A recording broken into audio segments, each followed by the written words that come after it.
শীতের এক বিকালে রাস্তা দিয়ে যেতে যেতে দেখলাম এক গাছিয়া চাচা খাজুর গাছ থেকে রস পাড়তেছে এবং খাজুর গাছ কাটতেছে।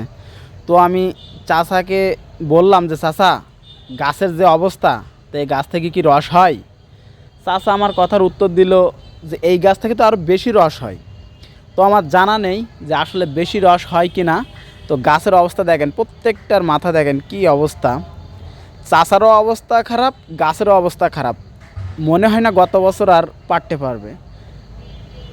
সামনের বছর চাষাও ইন্তেকাল করবে, সাথে সাথে গাছগুলোও ইন্তেকাল করবে, আমার যেটা মনে হয়। এখন বাদ বাকি উপরওয়ালার ইচ্ছা। তো দেখেন, এটা হচ্ছে আমাদের সাতক্ষীরা জেলা কলরা উপজেলার একটা গ্রামের চিত্র আমি ধরেছি আপনাদের মাঝে দেখানোর জন্য। তো দেখেন, সব খাজুর গাছ আমি জুম করে রাস্তা থেকে এটা টেনে নিছি, দেখেন।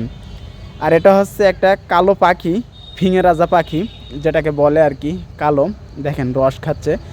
আর আমি আরও একটা কথা বলি, সবসময় বলে থাকি, সবাই যদি আমার চ্যানেলটাতে নতুন হয়ে থাকেন, চ্যানেলটা সাবস্ক্রাইব করে পাশে থাকবেন, নতুন ভিডিও পেতে আমাকে সাহায্য করবেন এবং আমি আপনাদেরকে সবসময় চেষ্টা করব নতুন ভিডিও দেওয়ার। দেখেন চাচা কিন্তু গাছ কাটা হয়ে গেছে, চলে যাচ্ছে। সবাই ভালো থাকবেন, ধন্যবাদ।